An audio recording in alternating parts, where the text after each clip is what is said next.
Aski suma arumakipanay, takpacha, kilatanaka, kuyakanaka, aksamarkan kamirinakaru. Polifonías. Para hablar de la lengua y las identidades y las representaciones que hoy tenemos acerca del guaraní, nos encontramos con varios mitos. Raíces. Ser afroargentina, del tronco colonial, identificarse de esa manera, es una categoría política. Polifonías de Latinoamérica. La realidad áulica fue la que me llevó a trabajar en el diálogo intercultural. Voces de la educación. Soy una activista negra, candombera, defensora de derechos humanos afrodescendientes, lesbiana y feminista. Polifonías de Latinoamérica. Ciclo de entrevistas, reflexiones en torno a la educación y la interculturalidad. Somos la 10. Polifonías de Latinoamérica. Idea y conducción, Mónica Ángel. Proyectos Convocatoria 2020 de Radio TDF. A mí me convirtió en una artivista, ¿no? Es decir, a través del arte estar haciendo activismo. Para mí la realidad del racismo lo empecé a atravesar cuando me pude movilizar más, ¿no? Es decir, cuando terminé la secundaria fue en búsqueda de trabajo. La historia de la comunidad negra es una historia de resistencia. En mi infancia yo me crié en el barrio de Liniers y el barrio de Liniers en ese momento tenía una característica muy, muy linda. Si bien ahora también es un barrio de migrantes, antes había como más diversidad todavía, ¿no?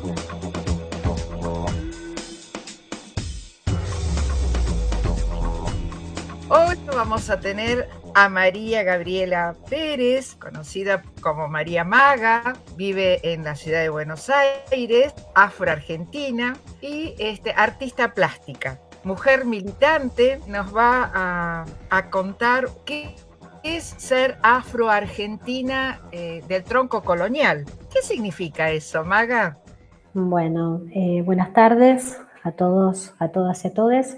Ante todo, ser afroargentina del tronco colonial, identificarse de esa manera, es una categoría política que hemos encontrado hace muchísimos años. Familias, personas, integrantes, ¿no?, de la comunidad negra en Argentina, que tiene un acervo cultural de muchas generaciones, ¿no? Como para que se den cuenta de la idea de ese acervo cultural, estamos hablando de personas que somos descendientes de esclavizados y esclavizadas que llegaron, ¿no?, a través de esa trata esclavista del Virreinato del Río de la Plata a Buenos Aires o a cualquier, digamos, luego trasladados algunos a otras zonas del interior del país, y que esa data da del 1700, 1780 y pico, es decir, muchísimos años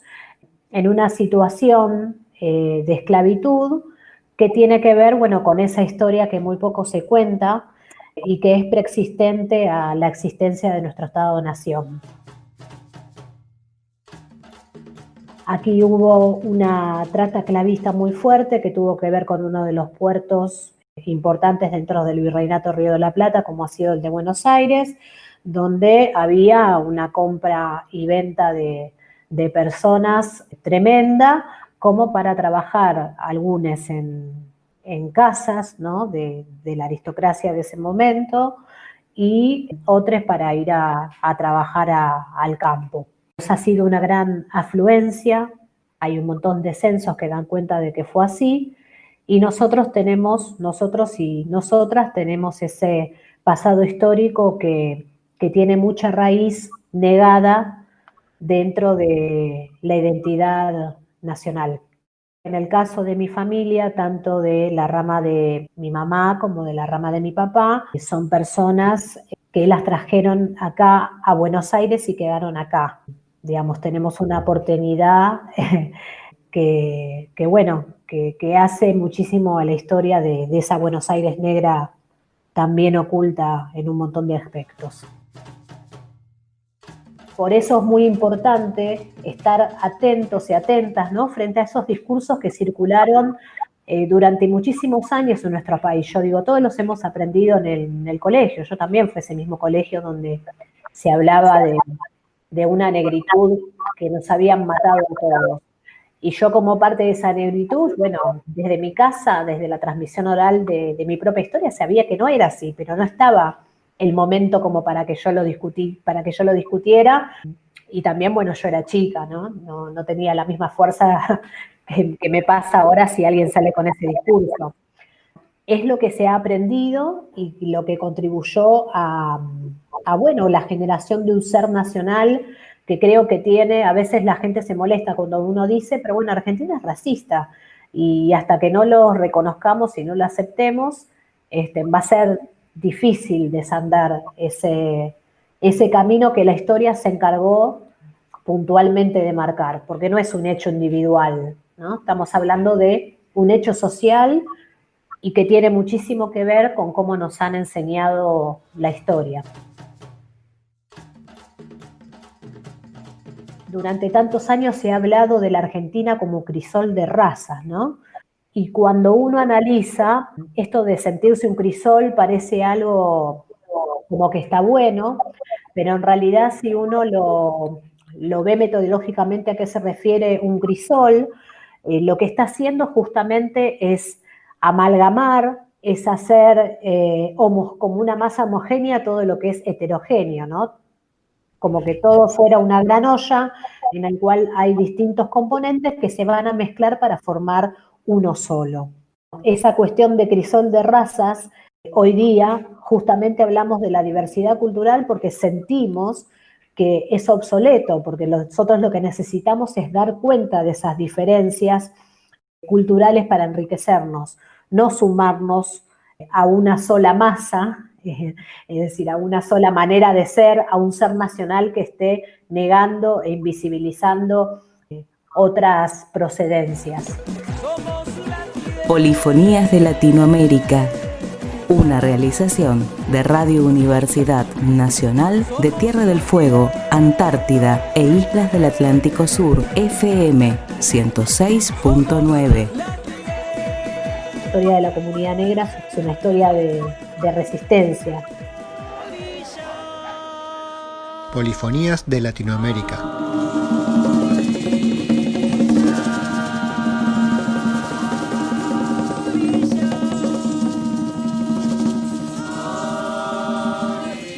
Raíces. Que la educación es la clave. En los libros de escuela secundaria de historia argentina se transformaban en invisibilizados después de Rosas o después de las guerras de la independencia, ya aparentemente no aparecían más en los libros de historia argentina. ¿Vos por qué pensás que esa invisibilidad que se produjo, y estoy hablando de textos escolares de escuela secundaria, un recorrido desde 1942 y recién en el retorno a la democracia aparecen en los libros de historia algún que otro afrodescendiente o africano, pero en la actualidad hay como un salto, ¿no? Y vos estás hablando de que sos una de esas descendientes. ¿Por qué se dará eso desde la diversidad cultural que tenemos, de las diversidades étnicas que tenemos, ¿no? Sí, acá cuando hablamos de racismo en Argentina hay que entender que ha sido un racismo ampliamente planificado y llevado adelante durante muchísimos años con una amplitud que le han dado, bueno, las políticas del Estado, ¿no? De cuando esto se transformó en una nación. Para la historia hay un antes y un después de General Roca y sus dos presidencias, ¿no? Yo creo, muchos creemos, ¿no?, que durante la gestión de la llamada generación del 80 al mando de General Roca se han sentado las bases fundantes de nuestra nación, ¿no? De esta cuestión de lo blanco y europeo privilegiado en la Constitución Nacional, de también lo que ha sucedido con los censos, en el cual se ha expresado puntualmente, ¿no? A cuál era la visión de ese gobierno, que quería privilegiar la raíz europea, que quería mirar a Europa no solamente económicamente, sino la composición de su gente. Eso ha sido una gesta patriótica en el sentido del roquismo, que ha tenido que ver con todo nuestro recorrido identitario, ¿no? Cuando se habló de privilegiar al europeo, deliberadamente se empezó a ocultar todo lo que tenía que ver con nuestras raíces originarias, ¿no? De los pueblos indígenas y también los aportes de los africanos, las africanas y los descendientes.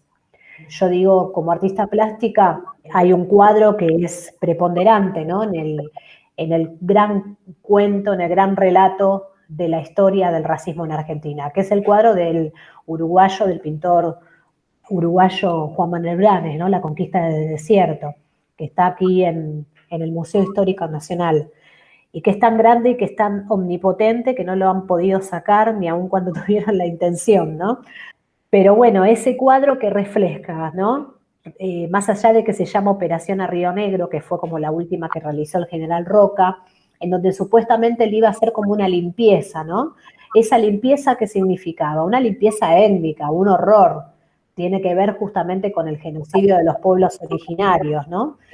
Y esa campaña, y al igual que el cuadro, terminó llamándose la campaña del desierto porque justamente ahí el relato lo que trataba era de negar y de visibilizar de que ahí había gente, ¿no? Como que ese territorio pertenecía a la nación y que de ninguna manera podía estar lo que el general Roca consideraba la barbarie.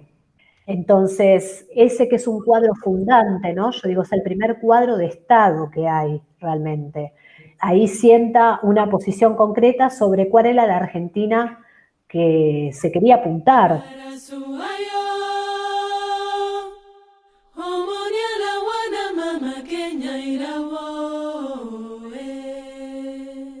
¿Cómo fue surgiendo en vos esta cuestión de la militancia sobre los derechos de las mujeres afroargentinas y afrodescendientes? Que te sigo por las redes sociales, ¿no? Sí, en sí mi militancia, podríamos decir que empezó en el año 98, cuando me enteré que estaba el Foro de Afrodescendientes de INADI. Yo antes no es que no tuviera las inquietudes de llevar adelante alguna lucha contra las cosas que me estaban ahogando, como es el racismo de toda la vida, pero no encontraba como un lugar donde sintiera que se le podía dar valor al esfuerzo que los afrodescendientes pudiéramos hacer.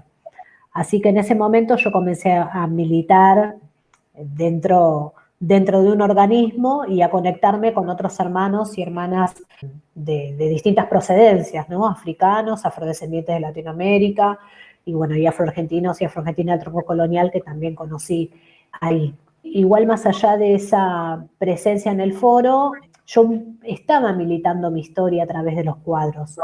Cuando yo empecé a pintar, que fue un año antes, ¿no? En el 97, la inquietud de llevar y de cambiar las representaciones sobre la comunidad en los cuadros fue, digamos, como el objetivo central, fue y sigue siendo el objetivo central de mi obra. A pintar empecé casi por casualidad, eso no puedo decir otra cosa, porque bueno, el artista plástico era mi marido, y mi marido siempre me veía que yo dibujaba, que hacía, ¿sabés qué, Moni? Como historietas. Cuando mi marido era de procedencia italiana. Cuando nosotros empezamos a salir, él empezó a ver de qué iba la cosa, ¿no? Con la mirada de las personas, cómo nos miraban a los dos, cómo me miraba a mí, algunas tensiones que se generaban, ¿no? Y cómo era salir con una chica negra, ¿no? Yo digo, yo le gusté, tuvimos buena conexión y lo de la negritud para él no estaba en primer lugar, pero evidentemente para la sociedad que los dos estábamos transitando sí. Entonces pasaban cosas que lo ponían muy nervioso, y bueno, y que yo tenía que también ahí como la obligación de interceder, en el sentido de decir, bueno, no podés dar un paso e ir peleándote o ir contestándole hacia las personas porque esto sucede todos los días. Digamos, con esto no digo que no, que permitas que me tiren una piedra, pero bueno, hay que tomar otra actitud. Y entonces en función de eso yo hacía un montón de dibujos que tenían que ver con historietas de cosas que nos decía la gente en la calle, ¿no? Esto de que íbamos de la mano y nos decían, ay, ella negra, él blanco, pero qué linda pareja. O insinuaciones que me han dicho que le han hecho a ver, che, tu novia, ¿qué onda? ¿No? Es decir, con cuestiones raras. Y bueno, yo dibujaba mucho eso, que era una manera de graficar el racismo que estábamos compartiendo, ¿no? Los dos en determinados momentos, y después también hacía algunas figuras de tambores, algunas representaciones. Y bueno, y él fue como el principal que me incentivó para que yo todo eso lo lleve a un bastidor, y así empecé a pintar. Así que a mí el llevar esos dibujos en papel a un bastidor me significaron no solamente iniciar un camino en el arte plástico, por decirlo de una manera. A mí me convirtió inesperadamente, por lo menos para lo que yo sabía en ese momento, en una artivista, ¿no? Es decir, a través del arte estar haciendo activismo, y frente a las personas que se paran a un cuadro, frente a un cuadro mío, hasta el día de hoy, ¿no? Y dicen, ay, pero eso es como en Brasil. Esto es arte afro, pero es afro-argentino, ¿no? Y es automático que la gente, cuando uno les habla de arte afro-argentino, que como categoría artística no existe, pero bueno, no me importa, lo digo igual, la gente empieza a alargar todos estos discursos que se han mamado de que hablábamos antes, ¿no? En la escuela, pero no existen más, pero los mataron, se murieron con la flor amarilla, formaron parte de los ejércitos patrios, murieron todos como carne de cañón. Y bueno, para mí, a través de esas expresiones artísticas, me sirve para contar la historia, fundamentalmente, pero también, más allá de esa historia, también cambiar nuestra representación de la actualidad. Porque vos sabés, Moni, que los cuadros que hacen referencia, por lo general, a los afrodescendientes están en situación de sumisión, de calma o directamente de esclavitud, ¿no? Entonces poder cambiar esa representación es importante.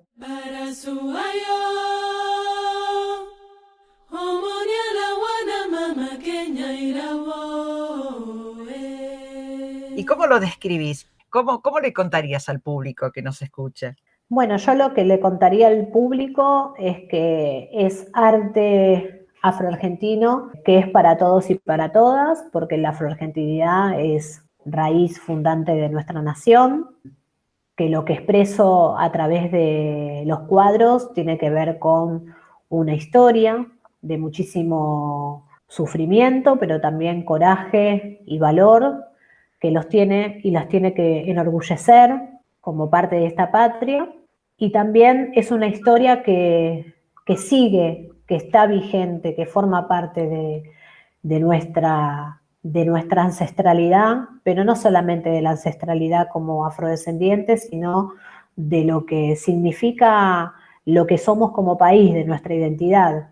Y que, bueno, le diría al público que puedan abrir, ¿no?, esos corazones y brindarse a escuchar historias que nunca fueron contadas y que no están en los libros, y que nosotros como descendientes y descendientas, yo a través de ese arte les puedo contar. ¿Qué era lo que a mí me impactó? Es ese colorido que precisamente es lo opuesto a ese lugar de sumisión, de dolor, de tragedia.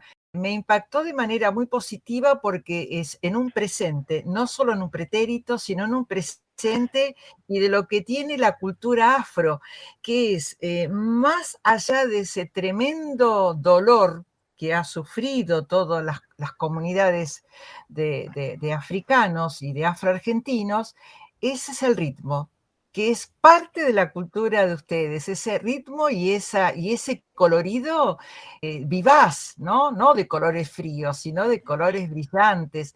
Eso es lo que a mí más me impactó, porque decía, no aparece acá los estereotipos, porque a lo mejor cuando fui a ver por primera vez una de tus exposiciones en la Cancillería, yo dije, ahora va a aparecer esto que está circulando en mi inconsciente, que es esa historia pasada, pero acá vi presentes, de ese modo vi tus obras.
Polifonías de Latinoamérica.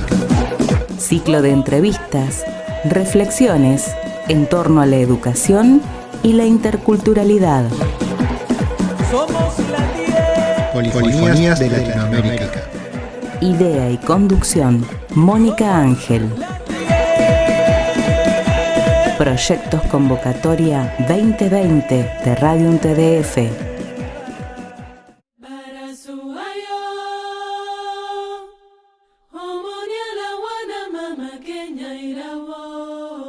Hola, María Gabriela Pérez, conocida como María Maga.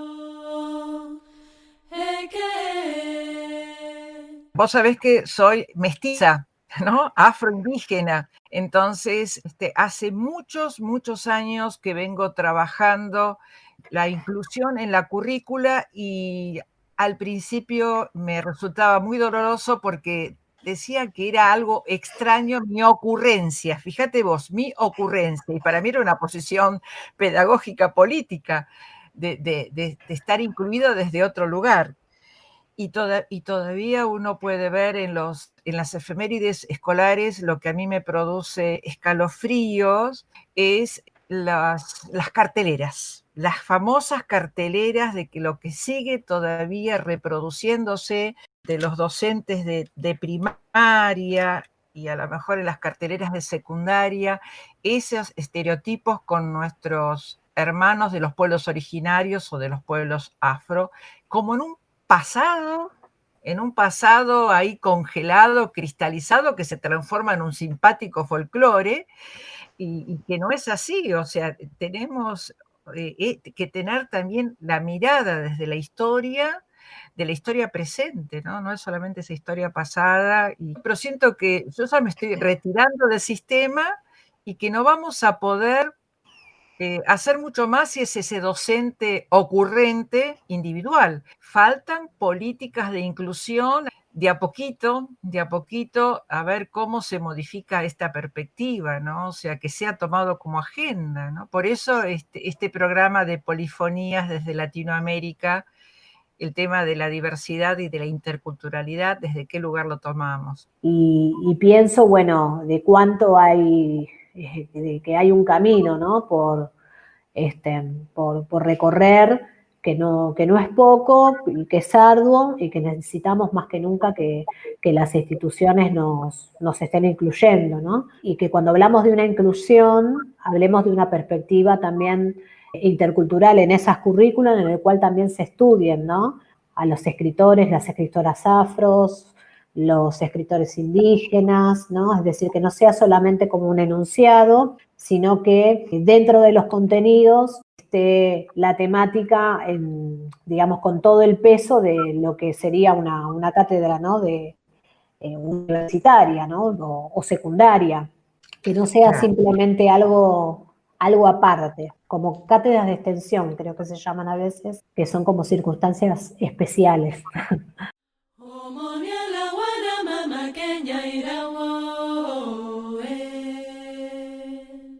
Pensamos desde las propias políticas educativas, ¿no? O sea, nosotros como docentes pensamos qué es lo que esos contenidos a través del currículum que se selecciona, qué enseñar y qué no enseñar, esos silencios. Y dentro de esos silencios también están toda esa riqueza que es en este vasto territorio de todas esas diversidades que podría uno entrar en diálogo. No homogeneizar para diluir y separar e ignorar esas diferencias, porque yo creo que el ser humano se enriquece a través de lo diverso.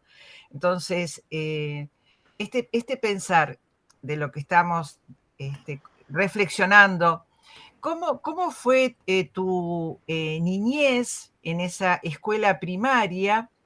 Que si podés traer en presente desde lo que es el afroargentino, ¿cómo se vivía? ¿Qué podés recordar de esa niñez tuya en primaria y después en secundaria? ¿Cómo lo viviste desde lo que es lo curricular, los contenidos que circulaban y también en tu crecimiento, desarrollo con tus pares, con tus docentes? Vos mostrás una diversidad que no es a lo mejor de los que se dan en los demás.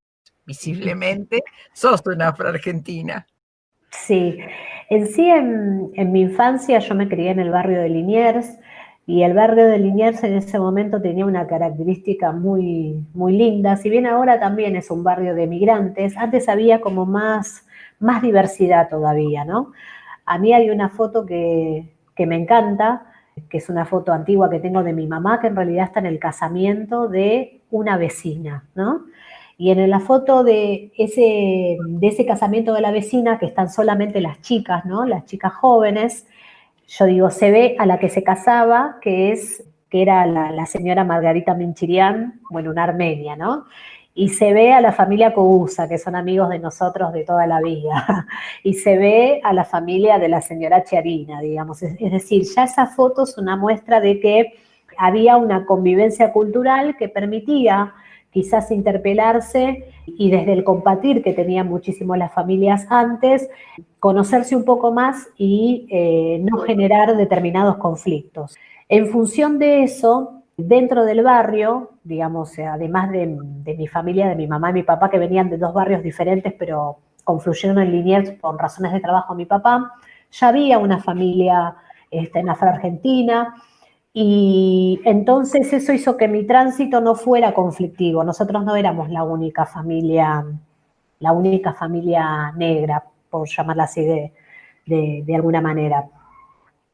Así que yo esa primaria la transité sin conflictos raciales, ¿no? Es decir, nunca me pasó durante la primaria que tuviera alguna situación que yo recuerde, ¿no? Y que reconozca. Y digo que yo recuerde porque el racismo es tan complicado que quizás haya algo que haya pasado y yo no lo leí de esa manera porque era chica. en líneas generales y con lo que yo recuerdo, no pasé ninguna situación que me llame la atención. Sí, por supuesto, yo soy muy joven, pero soy de la época del portafolio, ¿no? Como para que se den una idea. Entonces, bueno, en el colegio nos encontrábamos como, había una cosa de más clases sociales diversas y procedencias, era otra historia el colegio.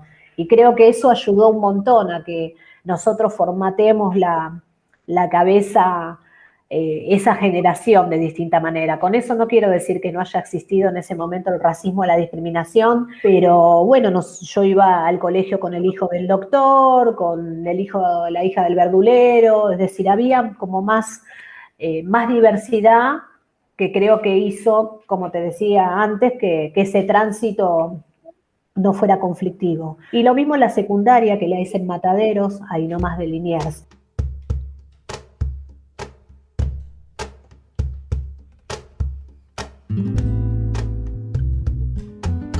Hoy lo que necesitamos es una lucha antirracista en todos los frentes.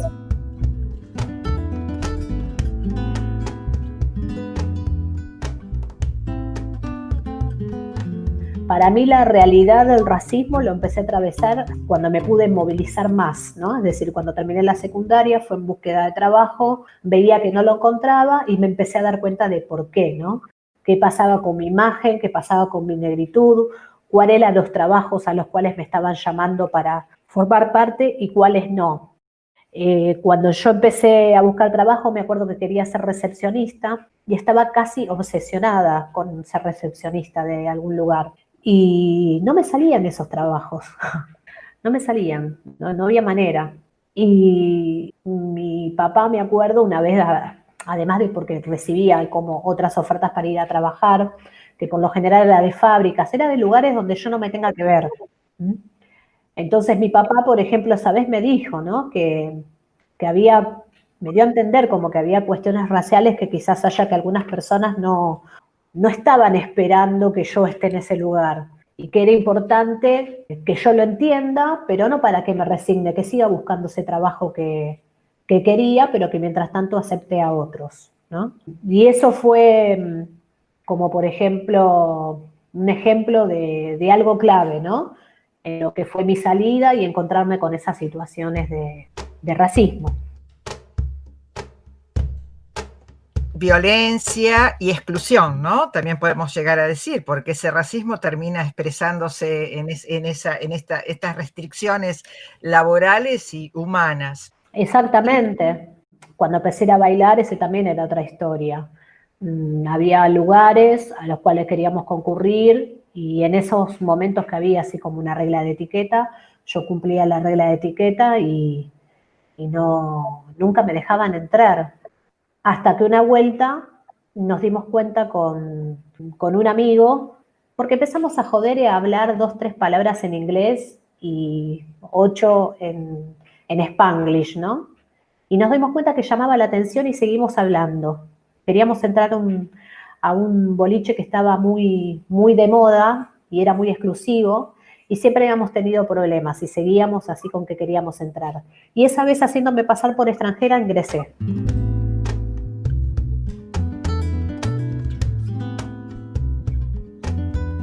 Nosotros que estamos dentro de esta militancia por los derechos de los afroargentinos y afrodescendientes y africanos, lo que sucedió a Pocha la Madrid, ¿no? Que no podía salir del país porque precisamente creían de que a negros no hay en la Argentina, ¿no?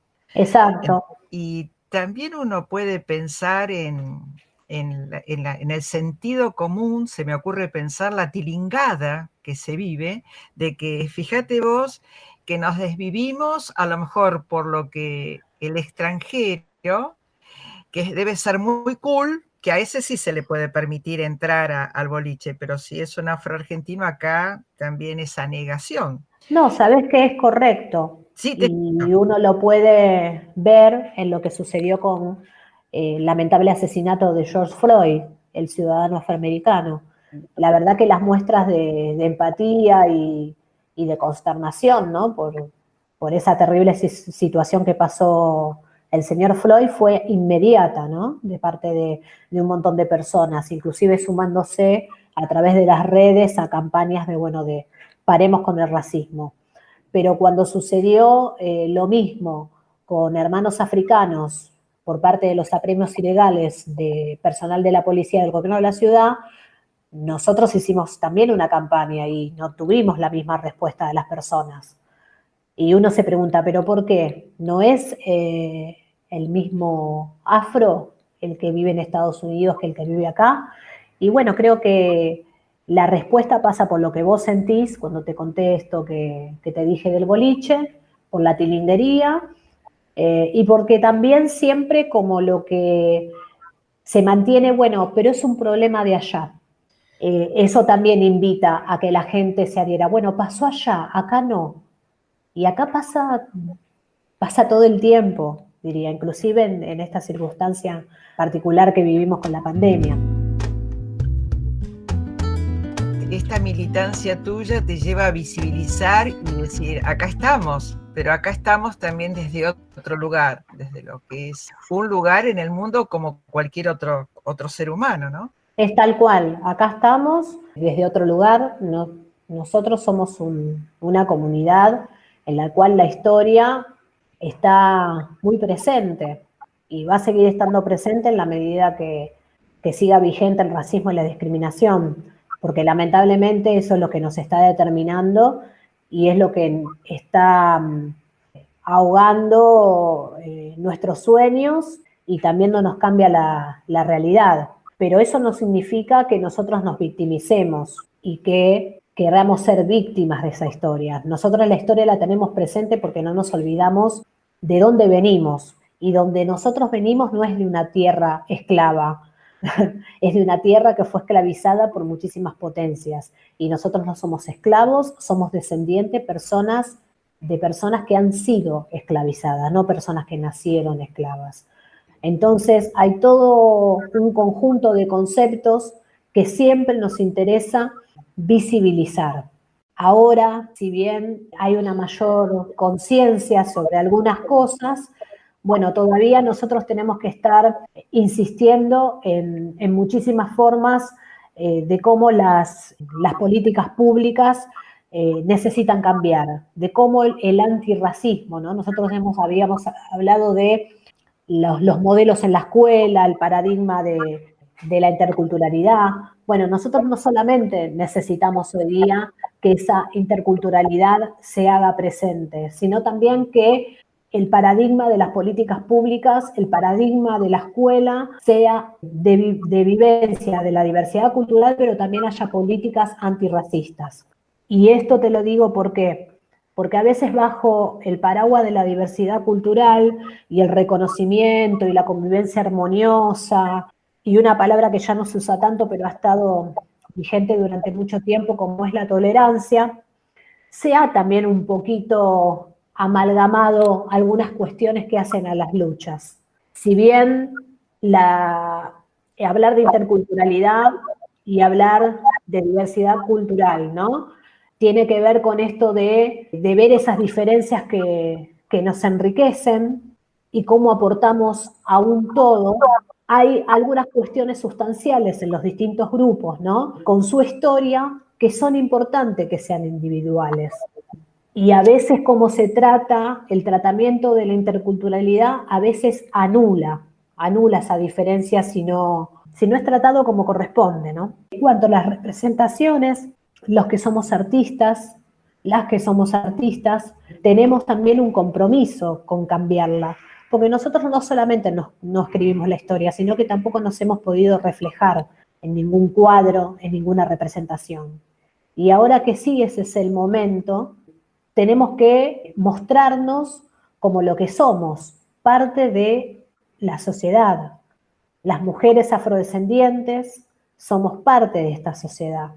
Los hombres afrodescendientes somos parte de esta sociedad. Y es importante que no solamente lo escuchen en las palabras, sino que también las personas lo puedan visibilizar y graficar de distintas formas, ¿no? Yo siempre digo que 400 años de esclavitud es un montón y que quizás nosotros tengamos que estar 400 años insistiendo con esta lucha. Pero no lo digo, no lo pienso desde el lado negativo, porque no me parece que todo pasado haya sido mejor, sino todo lo contrario, vamos avanzando, pero hay que tener muchísima paciencia, porque el racismo es un mal, es un daño que está alrededor del mundo, está hace siglos, y nosotros necesitamos otro tanto tiempo como para poderlo realmente erradicar.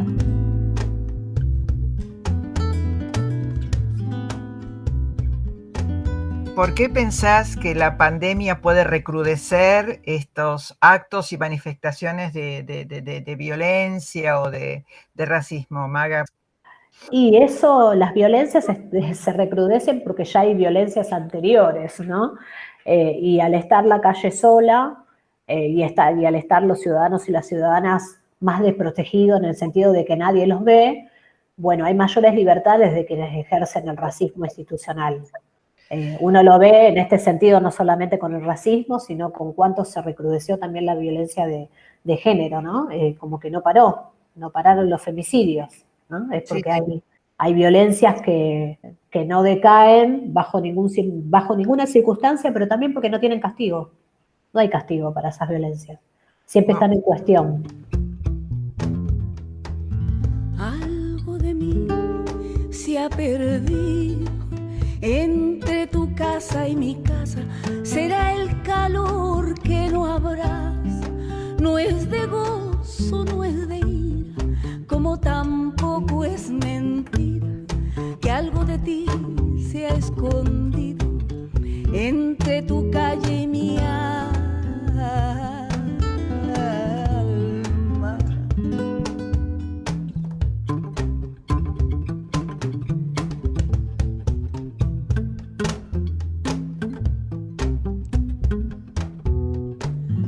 Será tal vez la esperanza de un cariño adormecido.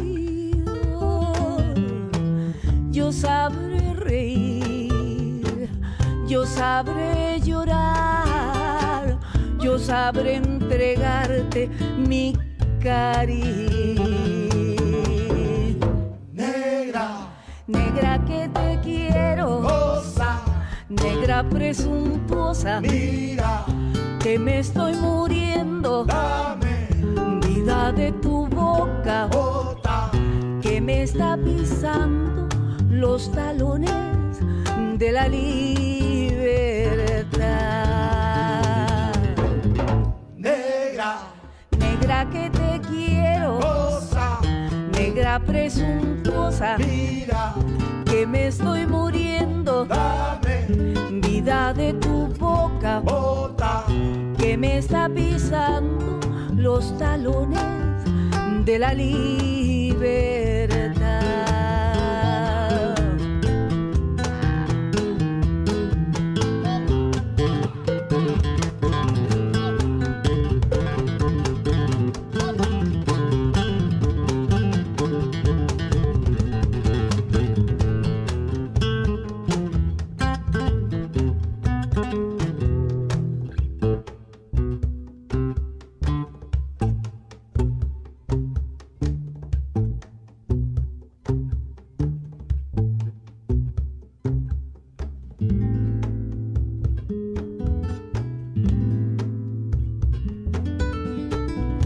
Será tal vez la esperanza de un cariño adormecido.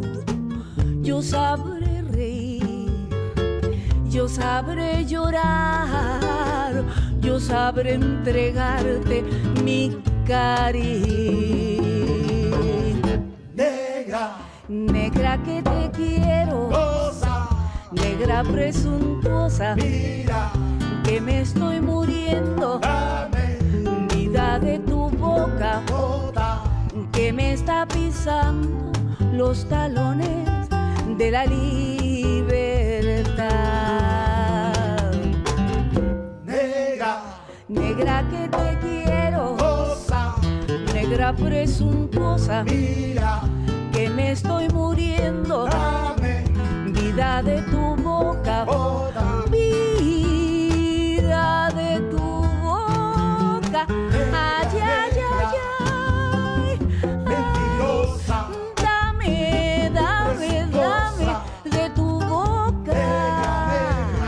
Negra presuntuosa, negra mentirosa, negra, negra, negra,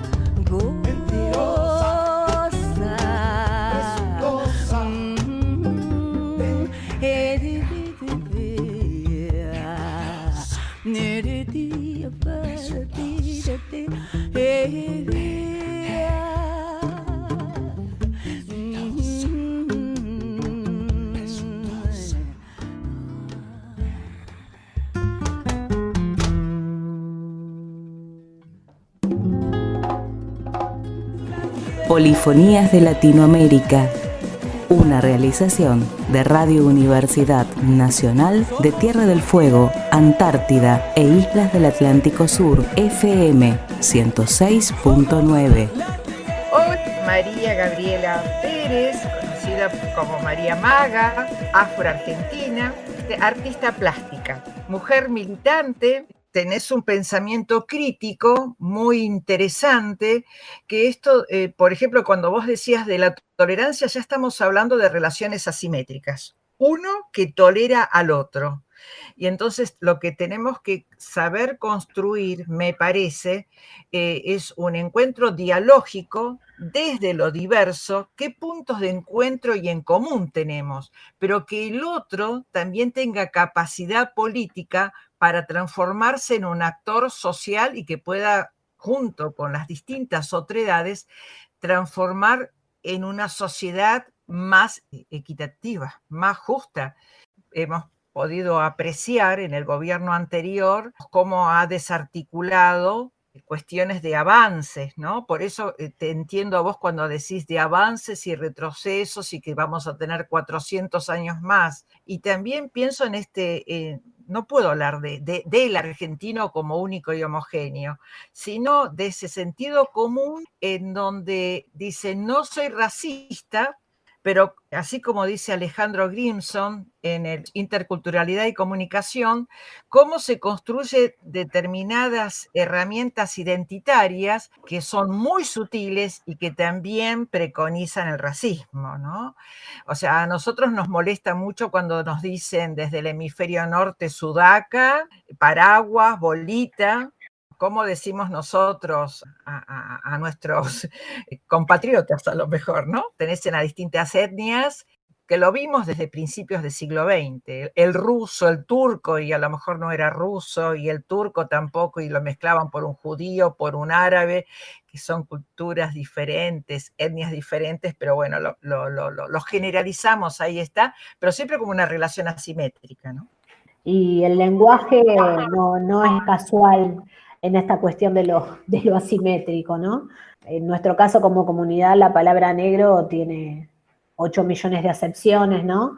Tiene tantas en las cuales hay personas que no reconocen que es una agresión y que se les hace difícil comprender, porque hay un ser nacional y hay un ser negro que sí, que tiene que ver con nuestra idiosincrasia, pero cuando se hace el análisis, ¿no?, de a quienes llamamos negros, bueno, nos encontramos con que son los pobres, ¿no?, las pobres, la población que llamamos empobrecida, ¿no?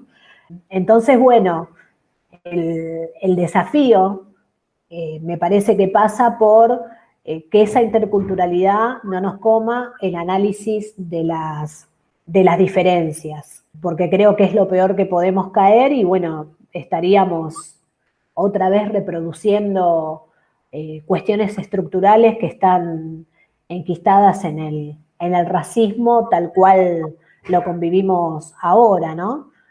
Para cambiar las realidades hay que hacer las cosas bien y también tener políticas que realmente sean efectivas, ¿no? No solamente las afirmativas que tienen que ver con un montón de cuestiones simbólicas, sino también políticas efectivas de inclusión que le cambien la realidad a las personas, porque si no son todas expresiones de buenos deseos y reconocimientos, pero además del reconocimiento tiene que haber una reivindicación real.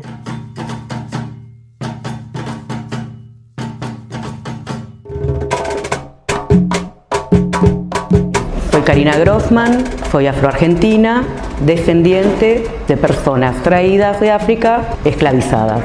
Soy integrante del equipo del programa de afrodescendientes del INADI, desde donde el objetivo es visibilizar la identidad y la cultura afro, promoviendo acciones en pos de los derechos de la comunidad afrodescendiente y africana.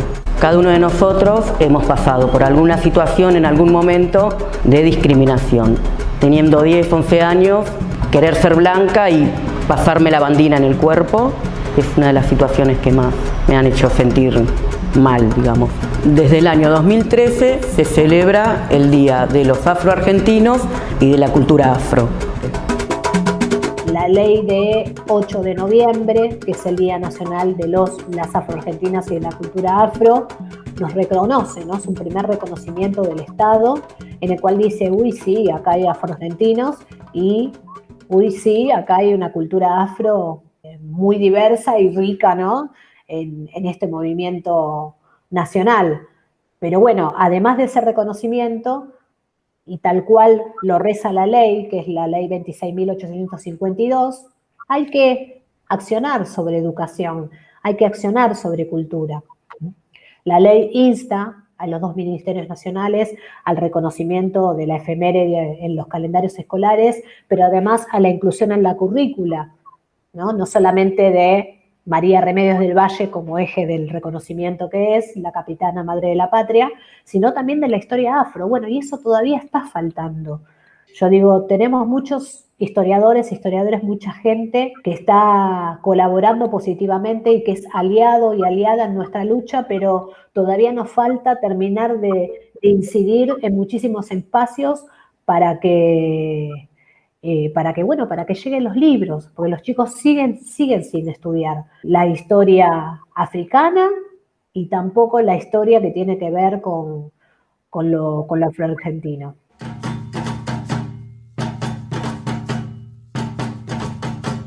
Bueno, Maga, ya podemos ir redondeando. Y si querés hablarme de cuál es tu percepción con respecto a con los niñes, les niñes, si ves a lo mejor otra mirada de los más pequeños con respecto a la diversidad cultural. ¿Qué pensás vos?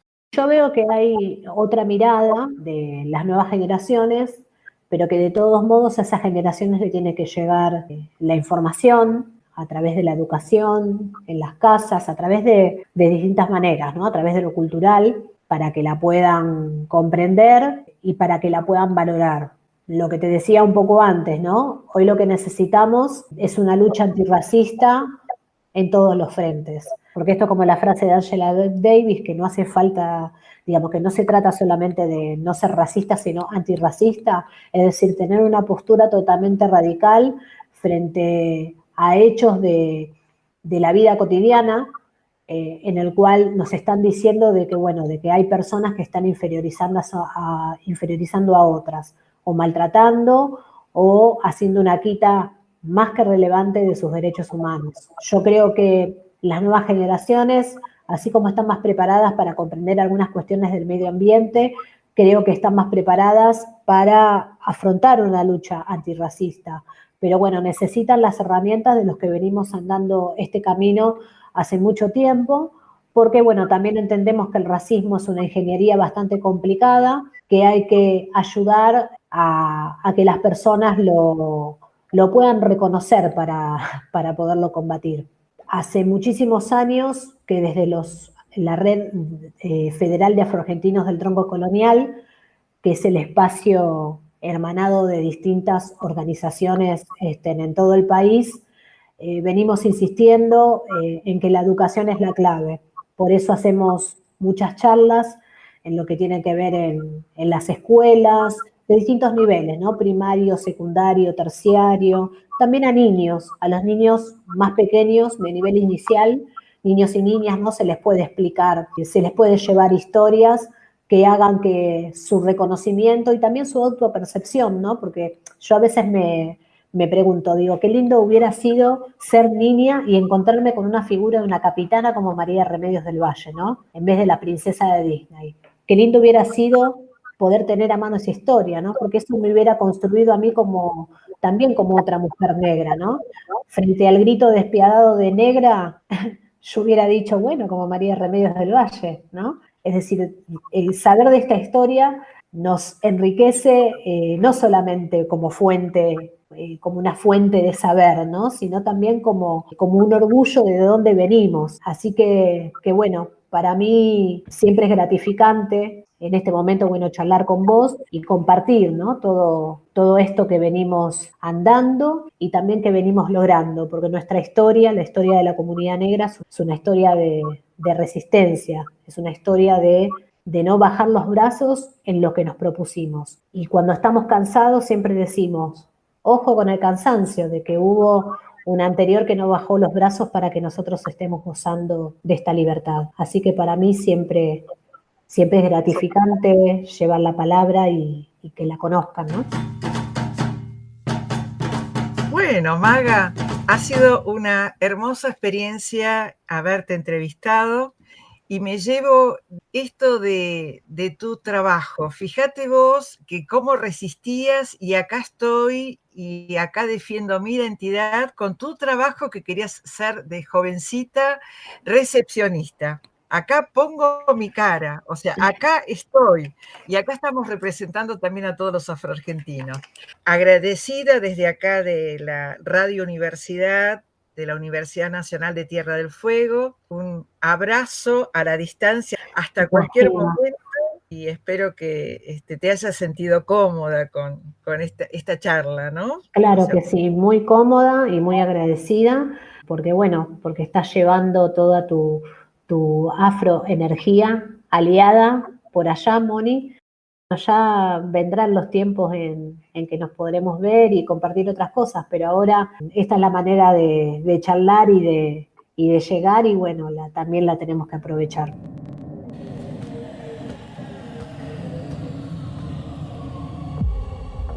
Hola, ¿qué tal? Qué lindo tu pelo. Permiso, ¿lo puedo tocar? No, soltame. Ay, qué lindo. ¿Qué? ¿Vos de dónde sos? Ay, blanco de turno. Me expulsan. Me niegan la posibilidad de ser. No quiero pertenecer, pero duele. Miran y asumen. Miran y miran. Los rulos me quieren tocar. Me niegan y comienzan a cuestionar que de dónde tu papá, que de dónde mi mamá. Tu abuelo no nació acá, que ese pelo te puedo tocar. O te lo lavar, no se moja. No suprimen de la historia. Y no es casual. Le metieron blanqueado en polvo y con brazos sin titubear. Se metieron en nuestra cabeza. No hicieron creer que nos den la razón, me la para no. Mejor te lo becamos a ellos. Porque nosotros lavamos todo lo que no. Nosotros a ti cantando, bailando, nos sale mejor.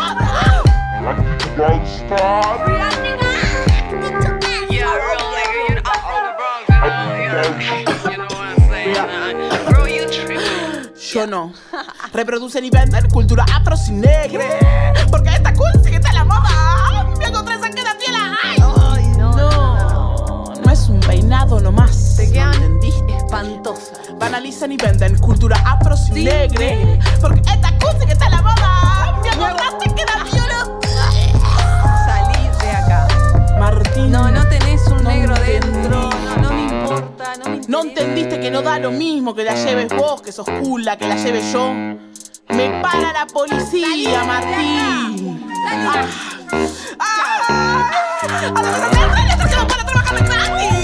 Pero qué olvidado. Después falar que todos somos iguales.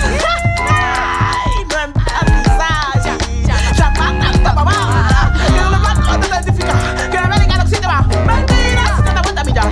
Me señala diciendo que no soy de acá. Me discriminas. Todos lo llegaron en barco, Martín. Pero mira bien, a tu alrededor que somos una banda y no somos de montón. Resistir, lo traemos la sangre a pesar de todo como resultante. Nos ataron, así que nos empezamos a juntar. Ay, gracias. Separatista, nos llaman de allá, entre nosotros espectaculares que mucha negra libre ese quilombo. Por eso miedo de más. Quilombo. El estado se borró. Finge que no existimos. Su plan salió a la perfección. Gracias, Sarmiento querido. Pero no somos de allá, somos de acá. Pero no somos de allá, somos de acá. Pero no somos de allá, somos de acá. Se trata de digo.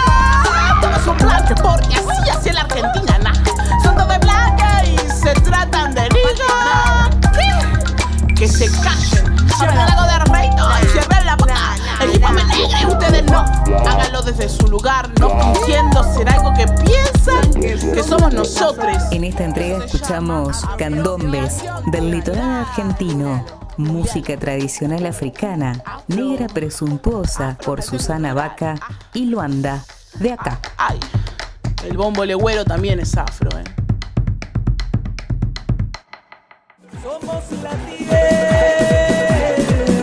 Polifonías de Latinoamérica. Ciclo de entrevistas, reflexiones en torno a la educación y la interculturalidad. Polifonías de Latinoamérica. Idea y conducción, Mónica Ángel. Proyectos Convocatoria 2020 de Radio UNTDF. Calle Tierra, seguro. Es un barrio obrero. 106.9. Una radio. Todas las voces. Personas con imaginarios diferentes.